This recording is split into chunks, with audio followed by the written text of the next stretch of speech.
Well, how was that? Any comments on that experience? Fun. Yeah, it's fun. It's important that there can be fun with this for children, that they don't even know they're learning mathematics because it's fun. And it's sort of that the mathematics sort of rides on the top of it.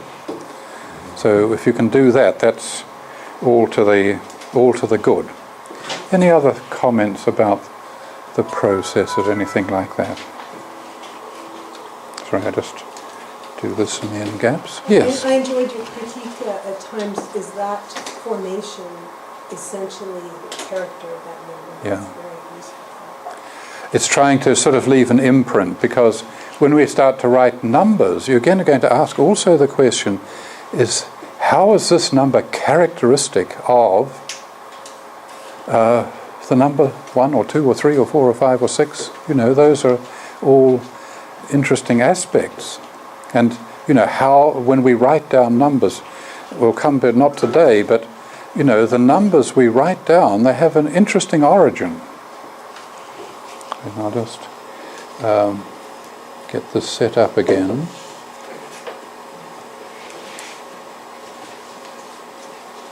It's amazing what an imprint it can leave with me, because I was taught this way. Well, who was? There's no one here that was. Oh, you were. No. I'm sorry, I just had another thought that children are so loyal to their experience, especially socially with their peers. I can imagine that really sticking with the child for a period of time during which they were trying to figure out answers later to problems written somewhere, where they would say, okay, now our class is 3 5s and a 3, you know, and just, if you really were doing that in not upper grades, but middle grades, where there's multiplication being learned, because you were mentioning addition being learned, but multiplication is so You could work also, you know, we did groups of the same kind and then difference, and how are you going to do subtraction? Yeah, and things. And also number bonds. That was one of the things I wanted to do, was number bonds. Like 10. Wait a minute, just... And several of us were thinking that we felt like we were in a science class with atoms and molecules, and could do it with colored pennies. No, hang on. Atoms and molecules don't belong to Waldorf education at that level, certainly.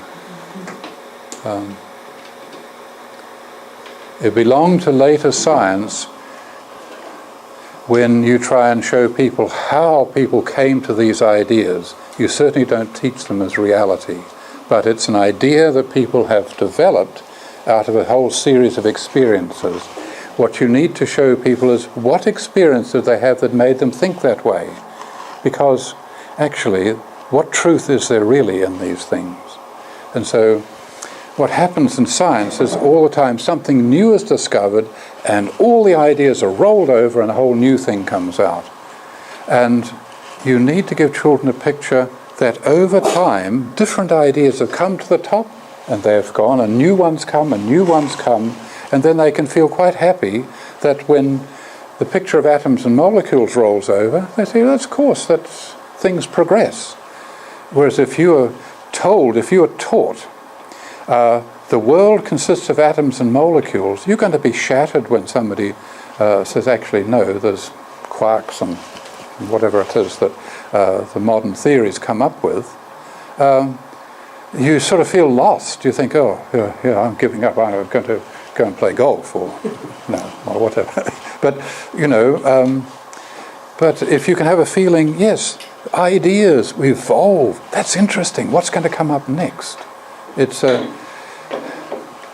a lot of history and evolution of thought that comes in a lot of, when you come to the higher subjects in the Waldorf school, the high school, it's evolution of consciousness in art, evolution of consciousness in science, in all those things. Even in mathematics you'll find, we'll point to a few things where there's an evolution of consciousness.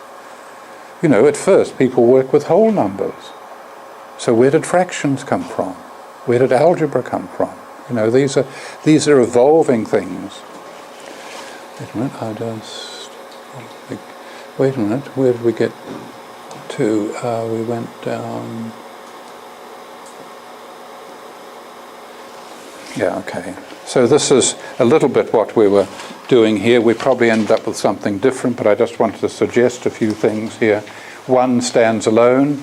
2 stands side by side with arms on shoulders. 3 perhaps stand in a triangle. Each group can find their own, because this you can be creative. 4 form a cross by putting the right hand to the center and holding hands with the person opposite. 5 stand in a pentagram. Right hand down, left hand up. Hold person as the person next but 1. Again, we discovered all sorts of different ways of doing. The bigger the pattern, the bigger the number, the more patterns you can discover. 6, 2 interweaving triangles. 7, 1 person in front, 2 people behind, and 1 hand on each shoulder. 4 people behind them, each with a hand on the shoulder in front. So if you can, maybe you almost got that, except you were kneeling. 1, and then there's 2 people here, and these 2 people. So that can be a picture of 7, 1, 2, and 4. 8, interweave a cross and a square. You had two squares, I think, make an octagon. 9, form a close block of 3 by 3. For instance, 1, 2, 3, 1, 2, 3. Real phalanx. And that's probably as far as you need to go, because that's the actual basic digits. You could go and making up to a dozen. It starts getting quite complicated. And quite a long time to sort out it takes, and usually you don't have enough children in the class to do much of that. But anyway, that's somewhere you as a teacher have to take this idea, will I run with this idea or not? You are in charge of your class. You have a class on a certain day, certain place and time. You have to be the one that is responsible for what's going to happen.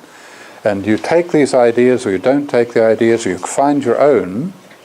I'm not trying to give you any recipes, I'm just giving you a little bit of stimulus and say, that's something, I'd like to try that with my class. And you've got to find the right moment in time where it'll work. Hang on, what have I got here? Now establish a certain number of groups, say 12. Well, we had 18. We did that all the time. To be in the center and others on the periphery. Instead of taking always 18, you could take some other numbers and find other ways of grouping it. Instruct the people to form into 3 groups. Watch them form groups with the shapes above. Then say, according to what happened, 12 makes 3 plus 4 plus 5. And so on, all the different things. And so on. Later instruct them to make groups of the same size, etc., each time saying what has happened after it has happened. Activity and then concept. So, there is a certain amount of concept beforehand when I say make 3 groups. There's already some conceptual, but it's not finished. This is called working from the whole to the part, the whole being the group of 12. So this is the group that's going to do different things. And this working from the whole to the part, it's a process called analysis. And instead of people think, analysis, that belongs to the university and the high school. No, we're saying start in class 1 with analysis. You start with a group, and you have a look inside and see what's there. Got a basket of apples? I can do this or that with it. A group of people, I can do this or that. You can see kind of within it. Now, this is... These series of slides come from a book by Schubert, Ernst Schubert, who's I think he teaches in Stuttgart teacher training, and he put out this about the first lesson. So we'll just have a look at his idea about a first lesson. And you might say it's more, this is sort of sitting down lesson. We've been doing activity lessons, as it were, and here he's saying now, you've been in the school for quite some time now, so it's not, but it might be a first sort of more formal maths lesson. You've learned how to draw forms and even letters, and your hands are now very skillful. And now we want to begin to learn something that adults have to be able to do very well in life. Just think about your parents and about all the things they have to consider for your family's needs. I'm sure you know that your parents earn money to live on, and with this money they buy things such as, hang on, what on earth did I mean there? Bread, must be bread. Shoes, clothes. Well, let's assume it's bread. Clothes, even cars and many other things. But, and of course there are some that are saying, Mommy, I want this. We can't buy everything that we want. You surely have noticed that your parents won't buy you everything you want. And I think you do hope that every child in the class has experienced that. They don't have parents that do buy them everything they want. Well, perhaps you run into trouble with this lesson. They don't buy everything they want either. This is very important because they have to think first about what your family needs. Do you know what some of the things are that your parents have to pay for? Have a discussion now. What do they need? Okay, we're class 1. Hello, class 1.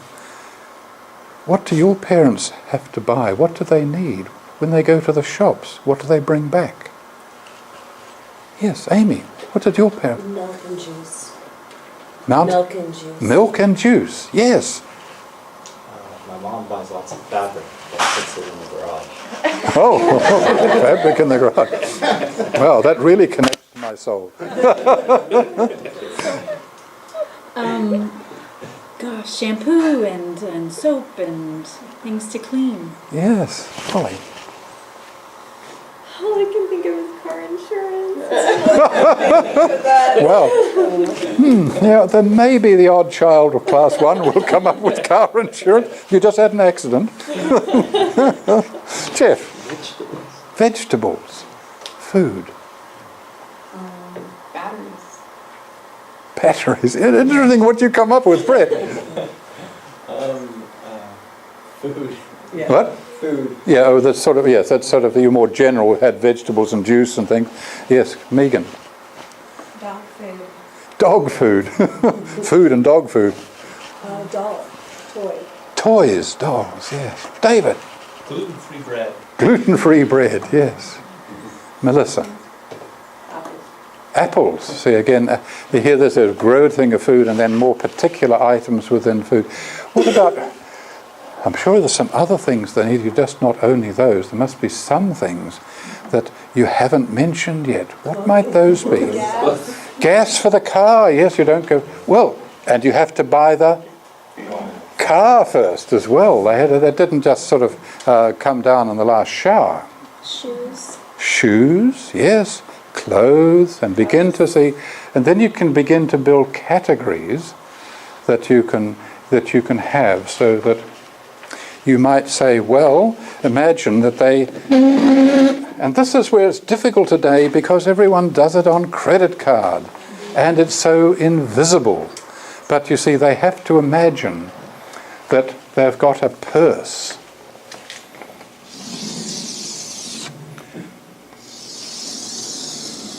And there's some things they say here are to do with, okay, I'll just make a little picture.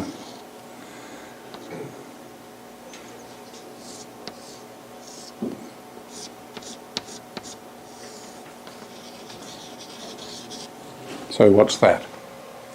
The food.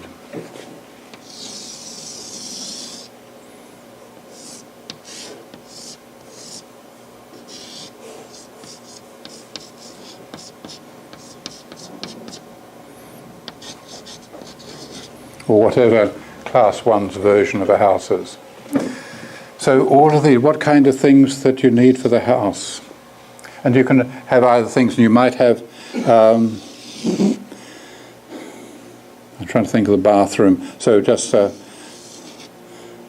depends on what there's sort of a tap, all the things that are in the, no, that's probably rather hard to draw. So, belong to the bathroom, and then there'll be the clothes that you wear, so that we can have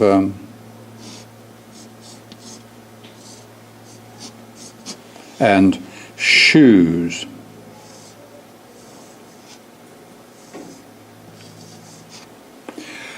and so on. And you can begin to sort of little categories. We haven't got the car yet, have we?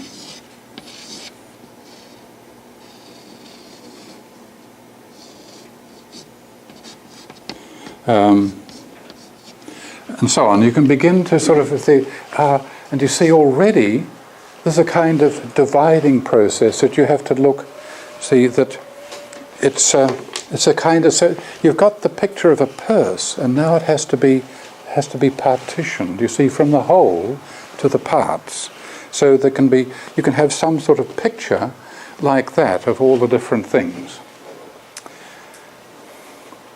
And children will be able to name many items ranging from food, clothes to rent. No one said rent. Heat, electricity, water. Oh, come on, you class, you've got to pick up a bit on some of these things. We could continue with, you see, how many things your parents have to think about if they want to be good fathers and mothers. And there's an element always with young children to get them to have a respect for their elders. And that comes not saying, now you respect your elders, but to sort of realize this is all that my parents do for us. It comes out of an innate thing of seeing what they're doing rather than saying, no, you've got to love your parent or whatever it is. But they should get a picture. Yes, this is what my parents do for me. A kind of out of recognition. They have to be able to divide up the money so that they can pay for all these necessities. And so there's again this picture of the purse with all these different things. I'll come to this little conglomeration in a moment. Somebody who's able to divide up money well is good at calculating. And there is an important secret to this. If you can calculate well, you will always have something left over to share with your friends and needy people. And this is where Schubert points to this little area here. There's always something that you don't use it all up, you leave a little bit, so you might say for emergency and for friends. And you see there's an interesting moral concept in this, that you don't spend everything or even overspend everything. You plan to have something for emergencies. There's a whole lot of moral teaching that lies behind that. You don't moralize, but you just build it into the picture that you have. And this important skill of calculating we now want to learn so that you become capable people. With this introductory discussion, which should not be too long, we touch on a theme that is crucial to holistic math teaching. Proceeding from the whole, in this case the parent's income, we divide or structure into its parts. This is illustrated in Figure 1 as the process of additive enlarging, which is shown in Figure 2. And that means that say, I'll spend $100 on this, and I'll spell that, yes, the car are going to spend $150 here and clothes this, and keep on adding all the things there without thinking, well, I can't do that forever. Where's the money coming from? They start that, we've got so much money, we've got to divide it up. We just can't say, I wish for this, I wish for that. It's not real thinking, if you can follow what I mean by that. It's sort of so that you just can't nominate, I'm going to be, you say, I'm going to spend $200 on food. No, I'm going to spend $300 on food. It's not a bidding competition or whatever it is. It has to be contained. And this whole thing of counting for children, you start from the whole and come down into the parts. Because if otherwise you're counting, you go 1, 2, 3, you go on, 900, 999,000, it just goes on and on without end. And that's difficult for children in a certain way. It's sort of, in a certain way, it's unsettling. Some people get excited by it, but for others, it is ungrounded. Can you know what I mean by that? That somewhere you can protect children by giving them as a skin or a boundary. After this conversation with children, forgot to bring the rotten stick. We brought with us This is following an indication by Steiner given his lectures in Torquay, Kingdom of Childhood, and you break it. So you're going to have to do some good imagination if I can see something I can break around here. No, I don't. Do you have anything breakable? I accidentally broke a piece of chalk yesterday. But you don't Yeah, want okay, you can imagine. But sort of that you take a stick. You've got a stick, a whole stick, and break it into two pieces. I give a clue. Don't make the two pieces equal. But just, there are two pieces of stick. And so that you can go and go on. And then you say, see, I can break the stick into two sticks, but I cannot break you, Mary, into two people.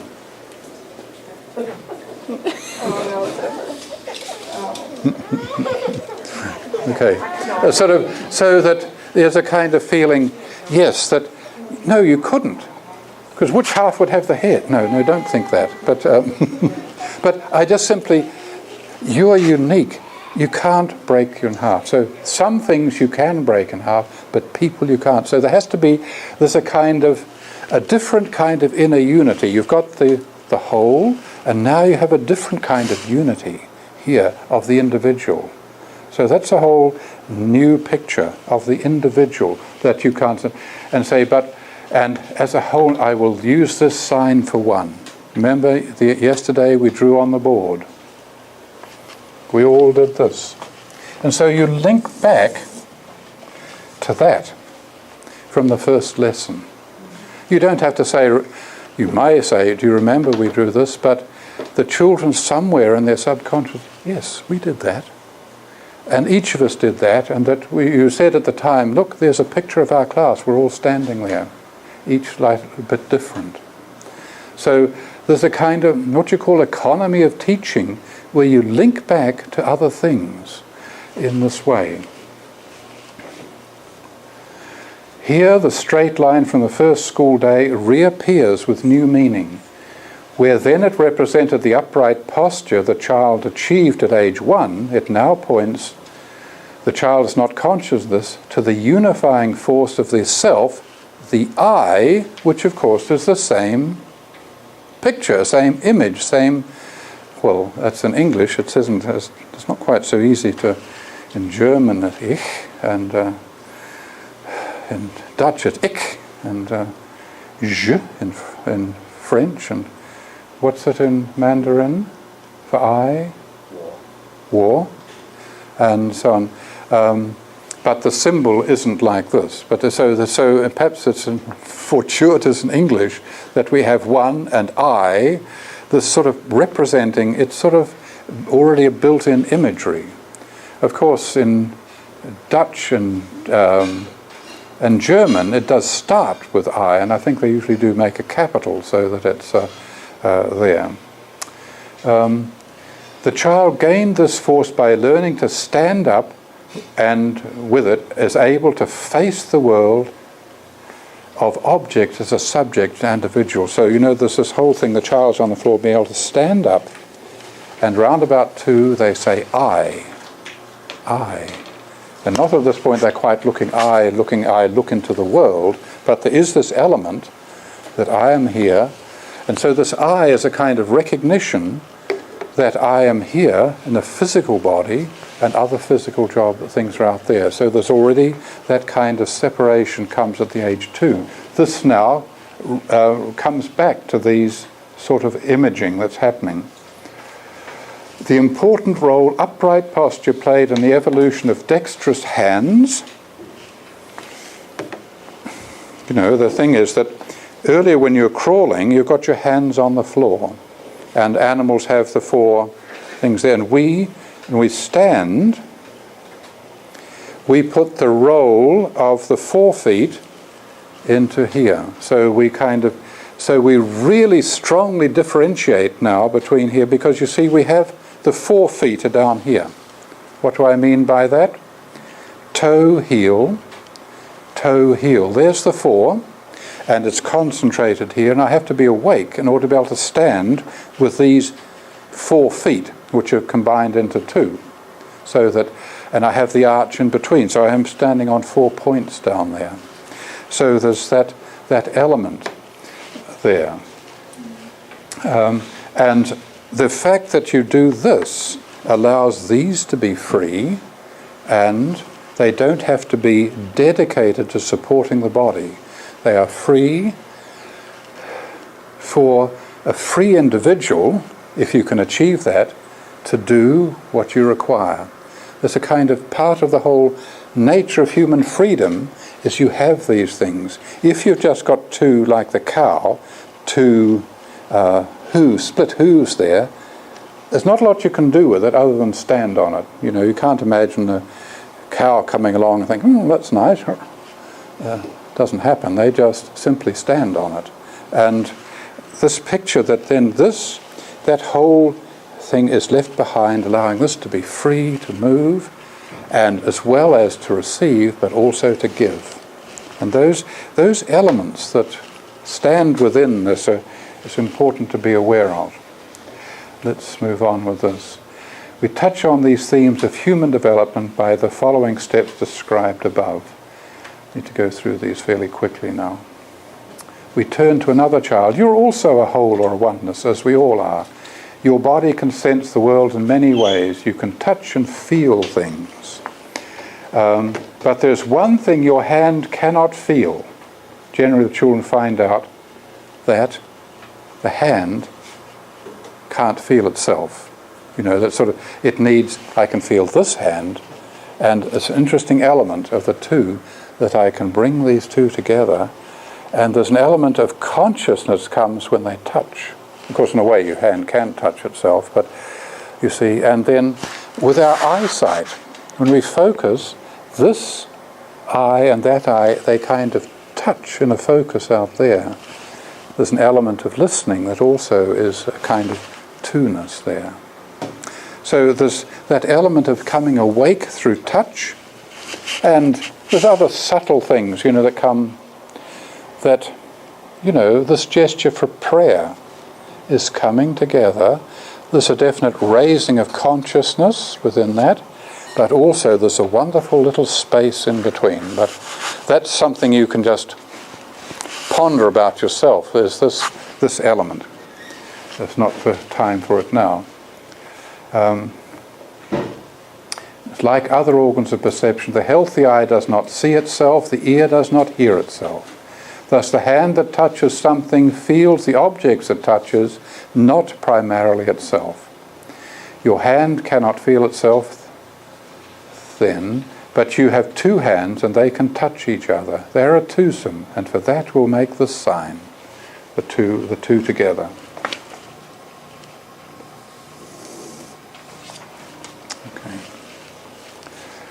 Again, we've mentioned the important theme in human development, the pairing of several human organs and their interplay is a requirement for healthy childhood. Of course, our head is full of two-nesses, you know, 2 ears, 2 eyes, 2 nostrils, even the 2 front teeth, yes. And of course, you've got 2 hands. It's interesting, the symmetry on this direction in the human being. We'll deal with that at another point as well. Bilaterally developed organs, eyes, hands, feet, and their mutually dependent relationships are well known in pediatrics and physical therapy.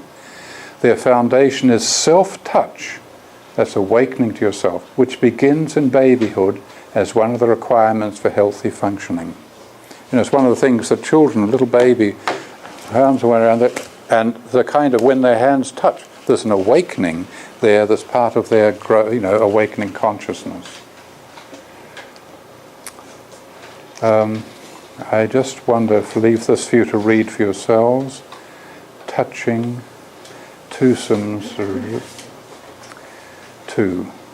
When you two walk, you can meet each other and also touch. You're a twosome. So this can now moving into being 2 people.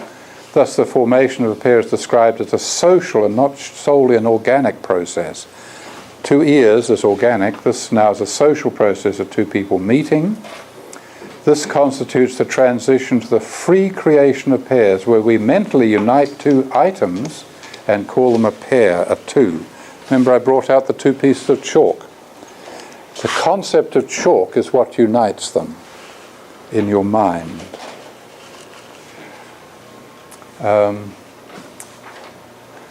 This process can, that's German, absterben, to grow, numb or die, because two stones or two chairs lack the natural intimate relatedness of two hands, feet and eyes. But it has actually the mental connection we just mentioned.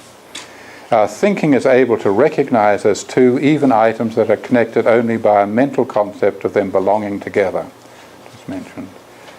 Then three, Steiner says, third person comes along and there's three, and there. You could also have a family, mother, father, and child. There's the threeness there. Of course, you have some children that have mother, father, and 4 or 5 children, but a first child. And you see, in the organizing, it's not so easy to use head, chest, and limbs. Not for that age. I don't think they can work necessarily with that thing. You might be able to. Foursome, Steiner points to the animal. You've seen a dog. Does he walk on just 2 feet like the child does? No, he has 4 feet. And so you can build up the picture of fourness there. The dog resting on 4 legs. And then fivesome, using your hands. Get the Roman V. We don't have time to go into tallying, which is the next thing, so I'll start tomorrow with looking at tallying as, might say, the first way of beginning to do writing of numbers. Because there's quite a question, how do you start? Do you start with the Roman numbers? Do you start with something else? Do you start with the Arabic numbers, which are so common? Okay, so that's our morning. I'll see you again this afternoon. Okay. Thank you.